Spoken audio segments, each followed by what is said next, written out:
Welcome to Harshit institute. Vijayawada మహానగరంలో 2009 సంవత్సరంలో ప్రారంభించబడి అనేక వేల మంది అభ్యర్థులను ప్రభుత్వ ఉద్యోగులుగా తీర్చిదిద్దిన మన హర్షిత్ ఇన్స్టిట్యూట్ గత 12 సంవత్సరాల్లో సుమారు 18,000 మందిని ప్రభుత్వ ఉద్యోగులుగా తీర్చిదిద్దింది. ఇప్పటి వరకు 5 సార్లు నిర్వహించినటువంటి ఈ యొక్క నోటిఫికేషన్స్లో అనేక సార్లు స్టేట్ ఫస్ట్ సాధించినటువంటి ఘనత మన హర్షిత్ ఇన్స్టిట్యూట్ది. ప్రస్తుతం మన హర్షిత్ ఇన్స్టిట్యూట్ యొక్క ప్రత్యేకతలు 24/7 24 గంటలతో కూడినటువంటి లైబ్రరీ సదుపాయం. అంతేకాకుండా ఇదే లైబ్రరీలో మనకు అత్యున్నత ప్రామాణిక గ్రంథాలు అందించడం అనేది జరుగుతుంది. నెక్స్ట్ ఈ లైబ్రరీతో కూడినటువంటి ఈ లైబ్రరీలో మనకు వివిధ సబ్జెక్టులకు సంబంధించినటువంటి ఎకానమీ, పాలిటీ, హిస్టరీ, జోగ్రఫీ మరియు అన్ని సబ్జెక్టులకు సంబంధించినటువంటి పూర్తి స్థాయి స్టడీ మెటీరియల్ మీకు అందించడం అనేది జరుగుతుంది.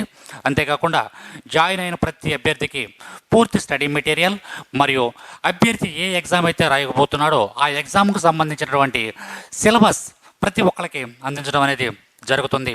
అంతేకాకుండా స్టేట్ ఫ్యాకల్టీ మన ఇన్స్టిట్యూట్లో బోధించేటటువంటి ప్రతి ఫ్యాకల్టీ కూడా economy, polity, arithmetic and reasoning తదితర సబ్జెక్టులకు సంబంధించినటువంటి ప్రతి ఫ్యాకల్టీ కూడా ఎంతో అనుభవము, అంకితభావము కలిగినటువంటి ఫ్యాకల్టీ మన యొక్క ఇన్స్టిట్యూట్లో ఉండడం అనేది జరుగుతుంది.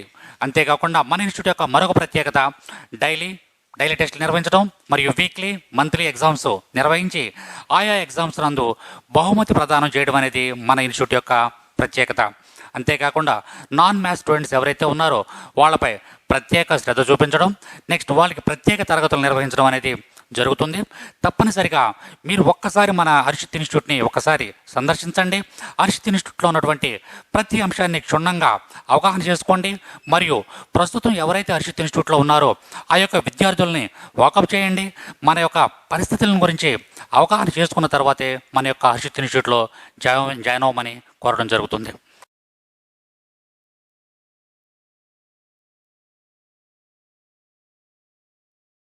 హర్షిత్ ఇన్స్టిట్యూట్ కరెంట్ అఫైర్స్లో భాగంగా ఇటీవల కాలంలో జరిగినటువంటి మోస్ట్ ఇంపార్టెంట్ ఈవెంట్స్, మన ఎగ్జామినేషన్ పాయింట్ ఆఫ్ వ్యూలో ఉన్నటువంటి most important events, international, national మరియు లోకల్గా ఉన్నటువంటి ఈవెంట్స్ అన్నీ కూడా రెగ్యులర్గా మనం ఏ విధంగా అయితే ఫాలో అవుతున్నామో అదేవిధంగా ఈరోజు కూడా డిస్కస్ చేద్దామండి. వాటిలో మనం చూసుకున్నట్లయితే ఫస్ట్ పిట్గా చూసుకున్నట్లయితే రైతుల కోసం ప్రపంచంలోనే 1వ నానో యూరియా లిక్విడ్ను ప్రవేశపెట్టిన సంస్థ ఏది? ఇంగ్లీష్లో చూద్దామండి. Which organization introduced the world first nano urea liquid for farmers? ఇక్కడ మనం ఈ బిట్లో 4 ఆప్షన్లు ఇచ్చుకోవడం అనేది జరిగింది. ఈ 4 ఆప్షన్లో మనకి ఫస్ట్ చూసుకున్నట్లయితే Krishak Bharati cooperative limited, Rashtriya chemicals fertilizers limited, national fertilizers and limited, Indian farmers ఎరువుల సహకార సంస్థ. ఇక్కడ మనం అబ్జర్వ్ చేస్తే ఇటీవల కాలంలో జరిగినటువంటి మోస్ట్ ఇంపార్టెంట్ ఈవెంట్ ఇది. ఫెర్టిలైజర్స్ సంబంధించి ఫార్మర్స్ సంబంధించినటువంటి ఒక కొత్త ప్రోడక్ట్ని భారతదేశంలో తీసుకురావడం అనేది జరిగింది. దాని యొక్క ఇంపార్టెన్స్ చూసుకున్నట్లయితే మనం దానిని తయారు చేసినటువంటి సంస్థ ఏదని చూసుకున్నట్లయితే ఐఎఫ్ఎఫ్ఐసి.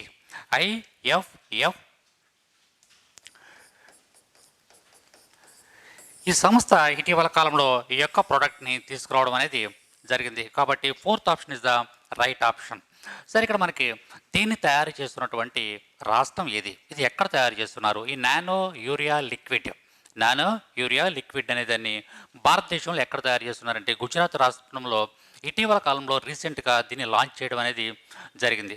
సరే, ఇక్కడ ఈ యొక్క లిక్విడ్ యూరియా వల్ల వచ్చేటువంటి ప్రయోజనాలు ఏంటంటే ఎక్సెస్ యూరియా కన్జంప్షన్ అనేది చాలా తగ్గుతుందండి. జనరల్గా చూసుకున్నట్లయితే ఫార్మర్స్ ఈ యూరియా ఉపయోగించడంలో ఎక్కువగా ఎక్సెస్గా ఉపయోగిస్తూ ఉంటారు. కాబట్టి ఆ ఎక్సెస్గా ఉపయోగించే యూరియా కన్జంప్షన్ అనేది చాలా తగ్గుతుంది. నెక్స్ట్ ఏంటంటే క్రాప్స్ అన్నీ కూడా చాలా బలంగా తయారవడానికి అవకాశం ఉంటుంది. అంతేకాకుండా ప్రొడక్టివిటీ కూడా, రైతుల యొక్క ప్రొడక్టివిటీ ఫార్మర్స్ యొక్క ప్రతిఫలం అనేది కూడా చాలా ఎక్కువగా ఉంటుంది. కాబట్టి ఇది ఒక గొప్ప ఇన్వెన్షన్గా మనం చెప్పుకోవచ్చు. ఇటువంటి బిట్స్ మనకి ఎగ్జామ్లో రావడానికి ఎక్కువ అవకాశం ఉంటుంది. కాబట్టి తప్పనిసరిగా ఫాలో అవ్వండి. దీంట్లో మనకి ముఖ్యంగా గుర్తుంచుకోవాల్సింది ఏంటంటే ఇప్పుడు 2 పదాలు యూరియా లిక్విడ్ను ఏ రాష్ట్రంలో దీన్ని తయారు చేస్తున్న సంస్థ ఏది? ఆ 2 పాయింట్స్ మనం గుర్తుంచుకున్నట్లయితే సరిపోతుంది. నెక్స్ట్ బిట్గా చూద్దాం. ప్రపంచ విశ్వవిద్యాలయాల ర్యాంకింగ్ 2020-21లో భారతీయ విశ్వవిద్యాలయాలలో అగ్రస్థానంలో నిలిచిన భారతీయ సంస్థ ఏది? ఇక్కడ మనం పెట్టి చూద్దామండి. ఇక్కడ ఇటీవల కాలంలో వరల్డ్ వైడ్గా యూనివర్సిటీస్ యొక్క ర్యాంకింగ్ ఇవ్వడం జరిగింది. ప్రపంచంలోనే ప్రముఖమైనటువంటి universities, best universities in the world, ప్రపంచంలో బెస్ట్ యూనివర్సిటీస్ ఏవి అనేది ఇటీవల కాలంలో ర్యాంక్ ఇవ్వడం అనేది జరిగింది. మీరు న్యూస్ పేపర్లో చూసే ఉంటారు. నిన్న మనం న్యూస్ పేపర్ చూసినట్లయితే హెడ్లైన్స్లో ఆ యూనివర్సిటీస్ పేర్లు రావడం అనేది జరిగింది. వాటిలో మన భారతదేశానికి సంబంధించిన యూనివర్సిటీస్ ఏమైనా ఉన్నాయా, ఉంటే వాటి ర్యాంక్ ఎంత అనేది మనకి పెట్టి ఈరోజు ఇక్కడ మనం చూసుకున్నట్లయితే ఇంగ్లీష్లో ఒకసారి చూద్దాం. Name the Indian institutions that topped among the Indian universities in the world university ranking 2020-21. World university ranking 2020-21. దీంట్లో ఈ సంవత్సరం బెస్ట్ యూనివర్సిటీ మన భారతదేశంలో చూసుకున్నట్లయితే ఇక్కడ 4 ఆప్షన్లు ఇచ్చుకున్నాం మనం. IIT Bombay, IISc Bengaluru, Delhi university, IIM Ahmedabad. వీటిలో మనకు చూసుకున్నట్లయితే the best university IIM Ahmedabad. గుర్తుంచుకోవాలండి, ఇటువంటి బిట్లు మన గతంలో కూడా చాలాసార్లు అడిగాడు. గత కాంపిటేటివ్ ఎగ్జామ్స్లో చాలాసార్లు అడిగేటప్పుడు మన భారతదేశంలో బెస్ట్ యూనివర్సిటీగా 2020-21కి ఎన్నిక కాబడినటువంటి యూనివర్సిటీ ఏదని చెప్పేసి గత ఎగ్జామ్స్లో కూడా అడగడం అనేది జరిగింది. ఆ ఇయర్ని బట్టి అడగడం జరిగింది. కాబట్టి ఇటువంటి మనం తప్పనిసరిగా గ్రాస్ప్ చేయాలి. సరే, ఇక్కడ మనకి ఐఐఎం అహ్మదాబాద్ అనేది భారతదేశంలోనే బెస్ట్ యూనివర్సిటీగా సెలెక్ట్ కావడం అనేది జరిగింది. సరే, వరల్డ్ ర్యాంక్ చూసుకున్నట్లయితే దీని యొక్క వరల్డ్ ర్యాంకు 415. తన యొక్క వరల్డ్లో ఉన్నటువంటి ర్యాంకింగ్ చూసుకున్నట్లయితే 415. దీని తర్వాత ఐఐఎం అహ్మదాబాద్ తర్వాత Indian institute of management Ahmedabad తర్వాత నెక్స్ట్ ప్లేస్లో ఐఐఎస్ బెంగళూరు తర్వాత థర్డ్ ప్లేస్లో Tata institute of fundamental research. ఈ 3 యూనివర్సిటీస్ పేర్లు తప్పనిసరిగా గుర్తుంచుకోవాలి ఒక ఆర్డర్లో. First IIT Ahmedabad, IIS Bengaluru, తర్వాత Tata institute of fundamental research. కనుక దీని యొక్క వరల్డ్ వైడ్ ర్యాంక్ చూసుకున్నట్లయితే 415 అనేటువంటి విషయాన్ని తప్పనిసరిగా గుర్తుంచుకోవాలి. నెక్స్ట్ బిట్ చూద్దాం. డాష్ జెర్రీ విన్తో పాటు ఏ పుస్తకం international business book of the year అవార్డును 2021లో గెలుచుకుంది? ఇక్కడ మనకి ఇటీవల కాలంలో international business book of the year award 2021ను గెలుచుకున్నటువంటి బుక్ ఏంటి, నెక్స్ట్ ఆ వ్యక్తి యొక్క పేరు ఏంటి అనేది ఇక్కడ మనకి బిట్. అంటే ఇటీవల కాలంలో రిలీజ్ అయినటువంటి బుక్ ఇది. ఆ బుక్ని ఎవరు రచించారు, నెక్స్ట్ అవార్డుని గెలుచుకున్నటువంటి సంస్థ ఏదని చూసుకున్నట్లయితే the right answer is Nitish Rakesh. The transformation in times of crisis అనేటువంటి అంశానికి సంబంధించి ఈయన రాసినటువంటి పుస్తకానికి international business book of the year award 2021ని ఈయన గెలుచుకోవడం అనేది జరిగింది. నెక్స్ట్ బిట్గా చూద్దాం. జాతీయ దర్యాప్తు సంస్థ డైరెక్టర్ జనరల్గా ఎవరు నియమించబడ్డారు? Who was appointed as the director general of the national investigation agency? National investigation agency, NIA అంటాం దీన్ని మనం ఏమంటాం, ఎన్ఐఏ, నేషనల్ ఇన్వెస్టిగేషన్ ఏజెన్సీ. ఇటీవల కాలంలో రీసెంట్ అపాయింట్మెంట్ అండి, ఇది రీసెంట్గా జరిగినటువంటి అపాయింట్మెంట్. ఇటీవల కాలంలో జాతీయ దర్యాప్తు సంస్థ డైరెక్టర్ జనరల్గా ఎవరు నియమించబడ్డారు? రీసెంట్గా ఏమైనా అపాయింట్మెంట్స్ ఉన్నట్లయితే తప్పనిసరిగా వాటిని మనం అబ్జర్వ్ చేస్తూ ఉండాలి. ఏదైనా సరే ఇంటర్నేషనల్గా కానీ నేషనల్గా కానీ ఏమైనా రీసెంట్ అపాయింట్మెంట్స్ ఏమైనా ఉన్నట్లయితే వాటిని తప్పనిసరిగా మనం గమనిస్తూ ఉండాలి. వాటి నుంచి కొన్ని బిట్లు రావడానికి మనకి అవకాశం ఉంటుంది. సరే, ఇక్కడ మనకి రీసెంట్గా నేషనల్ ఇన్వెస్టిగేషన్ ఏజెన్సీ చాలా ఇంపార్టెంట్ ఏజెన్సీ అండి. ఇది చాలా ఇంపార్టెంట్ ఏజెన్సీ. అంటే భారతదేశానికి శత్రు దేశాల నుంచి ఏమైనా సరే ఎటువంటి థ్రెట్ ఏమైనా ఉన్నదా, ప్రమాదం ఏమైనా ఉన్నదా, నక్సలైట్లతో ప్రమాదం ఏమైనా ఉందా, లేదంటే తిరుగు పొరుగున ఉన్నటువంటి దేశాలతో ఏమైనా ప్రమాదం ఉంది, ఎప్పటికప్పుడు అబ్జర్వ్ చేసేటువంటి ఒక ప్రముఖమైనటువంటి సంస్థ ఏదంటే ఎన్ఐఏ, నేషనల్ ఇన్వెస్టిగేషన్ ఏజెన్సీ. దానికి ప్రెసెంట్ రీసెంట్గా నిన్ననే ఒక కొత్త డీజీని ఎన్నిక చేయడం అనేది జరిగింది. ఆయన ఎవరు అనేది ఇక్కడ మనకి బిట్. వాటిలో మనకి కుల్దీప్ సింగ్, వైసీ మోడీ, రాకేష్ ఆస్థానా, సమంత గోయల్. ఇక్కడ 4 ఆప్షన్లు ఇచ్చుకున్నాం మనం. ఈ 4 ఆప్షన్లో మనకి right answer Kuldeep Singh is the right answer. పేరు గుర్తుంచుకోవాలని చాలా చాలా ఇంపార్టెంట్. కుల్దీప్ సింగ్ ఈయన ఎన్ఐఏ నేషనల్ ఇన్వెస్టిగేషన్ ఏజెన్సీకి డైరెక్టర్ జనరల్గా ఇటీవల కాలంలో నియమించబడ్డం అనేది జరిగింది. సరే, దీని యొక్క హెడ్ క్వార్టర్ చూసుకున్నట్లయితే న్యూఢిల్లీలో ఉంది. ఈయన ప్రజెంట్ ఏ పోస్ట్లో ఉన్నారంటే డైరెక్టర్ జనరల్ ఆఫ్ సిఆర్పిఎఫ్కి డైరెక్టర్ జనరల్గా ఉన్నారు. అడిషనల్గా ఈయనకి ఈ యొక్క కొత్త పదవిని ఇవ్వడం అనేది జరిగింది. నెక్స్ట్ బిట్గా చూద్దాం.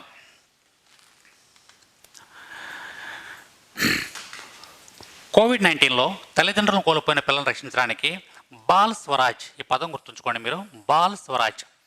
ఇటీవల కాలంలో ఒక్కొక్క రాష్ట్రం ఒక్కొక్క పథకాన్ని ప్రవేశపెట్టింది. ఎవరైతే కోవిడ్-19 సందర్భంగా తమ యొక్క తల్లిదండ్రులను కోల్పోతారో వాళ్ళకి ఒక్కొక్క రాష్ట్రం ఒక్కొక్క పథకాన్ని ప్రవేశపెట్టింది. అదేవిధంగా దాని మీద ఒక బిట్ రావడానికి మనకు అవకాశం ఉంటుందండి. తప్పనిసరిగా చాలా ఇంపార్టెంట్ బిట్ ఇది. దీంట్లో మనకి బాల స్వరాజ్ అనేటువంటి డిజిటల్ రియల్ టైమ్ ట్రాకింగ్ను ట్రాకింగ్ మరియు పర్యవేక్షణ వేదికగా ప్రారంభించినటువంటి సంస్థ ఏది? ఇటీవల కాలంలో బాల్ స్వరాజ్ అనేటువంటి ఒక పోర్టల్ని ప్రారంభించినటువంటి సంస్థ ఏది? ఎవరి గురించి బాల స్వరాజ్ అనేది ఎవరి గురించి అంటే, ఇటీవల కాలంలో కోవిడ్-19కి సంబంధించి ఎవరైతే పేరెంట్స్ని పోగొట్టుకుంటారో, తల్లి మరియు తండ్రిని పోగొట్టుకుంటారో వాళ్ళ గురించి ప్రత్యేకంగా భారత ప్రభుత్వం ఏర్పాటు చేసినటువంటి ఒక వెబ్ పోర్టల్ ఏదంటే దాని పేరు బాల్ స్వరాజ్. దీన్ని ఏర్పాటు చేసింది ఎవరు అంటే,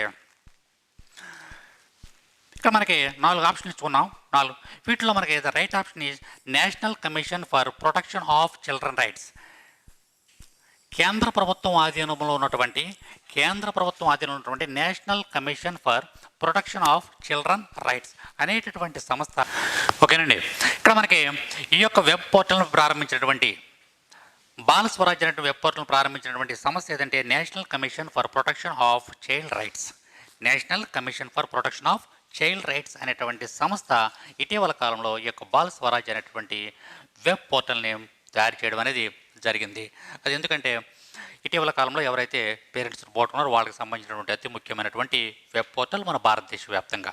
కాబట్టి ఈ విషయాన్ని మనం తప్పనిసరిగా గుర్తుంచుకోవాలి. నెక్స్ట్ చూసుకున్నట్లయితే ప్రపంచ ఆరోగ్య సంస్థ ప్రతి సంవత్సరం మే 21న ప్రపంచవ్యాప్తంగా పాటిస్తున్నటువంటి 2021 ప్రపంచ పొగాకు వ్యతిరేక దినోత్సవం, దాని యొక్క నినాదం ఏమిటి అనేది ఇక్కడ మనకి question. What is the theme of 2021 world tobacco day that is annually observed across the globe on 31st May by the world health organization? ఇక్కడ మనకి వరల్డ్ హెల్త్ ఆర్గనైజేషన్ ప్రతి సంవత్సరం కూడా ఒక నినాదం ఇస్తూ ఉంటుంది. మే 31 అనేది world tobacco day. World tobacco actually చెప్పాలంటే యాంటీ టొబాకో డే.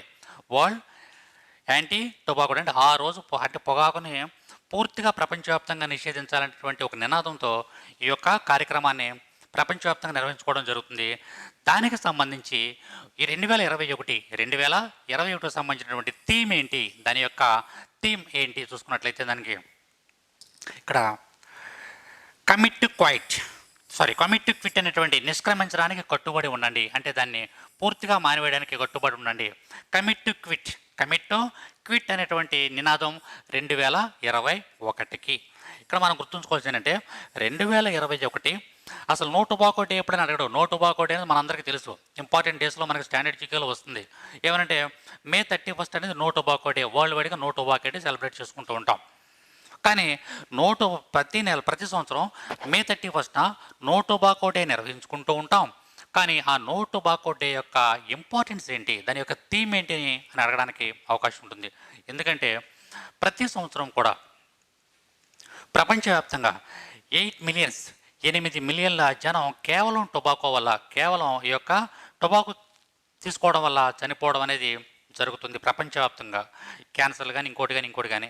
కాబట్టి ఈ యొక్క నో టొబాకో డేని ప్రపంచవ్యాప్తంగా నిర్వహించుకుంటున్నారు మే 31. దాని యొక్క థీమ్ ఈ సంవత్సరం దాని యొక్క థీమ్ ఏంటంటే కమిట్ టు క్విట్ అనేది దాని యొక్క థీమ్గా మనం చెప్పుకుంటున్నాం. నెక్స్ట్, ఏ రాష్ట్ర ప్రభుత్వం ఇటీవల గార్డియన్ మంత్రుల భావనను ప్రవేశపెట్టారు? Which state government recently introduced the concept of Guardian ministers? Which state government recently introduced the concept of guardian ministers? Guardian ministers అనేటువంటి థీమ్ని ఇటీవల కాలంలో ప్రవేశపెట్టినటువంటి రాష్ట్రం ఏది? ఇక్కడ మనం 4 రాష్ట్రాలు ఇచ్చాం. 1 తెలంగాణ, 2 గుజరాత్, 3 రాజస్థాన్, 4 అస్సాం. వీటిలో మనకి గార్డియన్ మినిస్టర్స్ అనే భావన ఏంటి అసలు అనేది మనం చూడాలి. ఫస్ట్ గార్డియన్ మినిస్టర్స్ అంటే ఏంటి? గార్డియన్ మినిస్టర్స్ కొత్త పదం ఇది. అసలు గార్డియన్ మినిస్టర్స్ అంటే ఏంటి?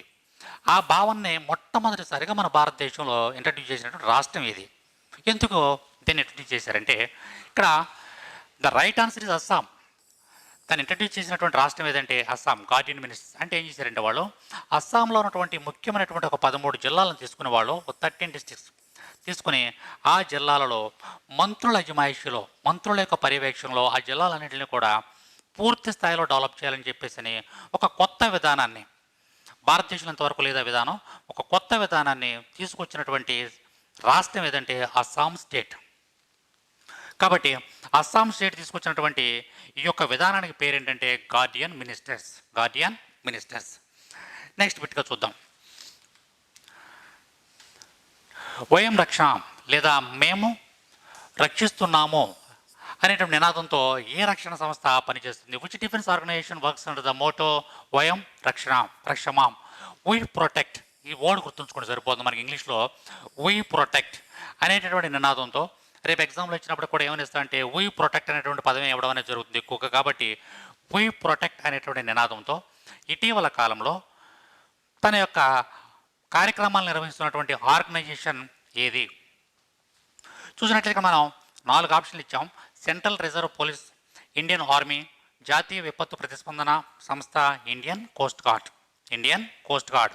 Central reserve police force, Indian army, national disaster response force, Indian coastal gourd. దీంట్లో మనకి right answer Indian coast gourd. ఇది ఇటీవల కాలంలో వీ ప్రొటెక్ట్ అనేటటువంటి నినాదంతో ఇటీవల కాలంలో తన యొక్క కార్యకలాపాలని నిర్వహించుకోవడం అనేది జరుగుతుంది.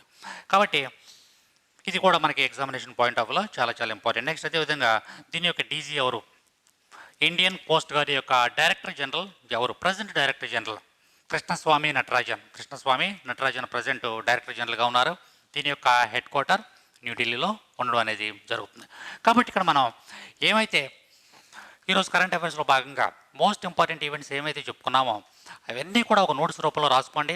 రెగ్యులర్గా మనం మన హర్షిత్ ఇన్స్టిట్యూట్ అందించేటువంటి ఈ కరెంట్ అఫైర్స్ అన్ని ఒక నోట్స్ రూపంలో రాసుకున్నట్లయితే మీరు ఎగ్జామినేషన్కి వెళ్ళే ముందు ఒక 1 మంత్ అయ్యేటప్పటికి అప్రాక్సిమేట్గా మీకు 400 to 500 బిట్స్ అనేవి మీ చేతిలో ఉంటాయి.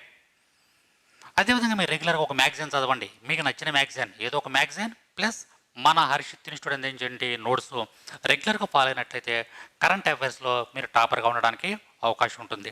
Okay, thank you very much.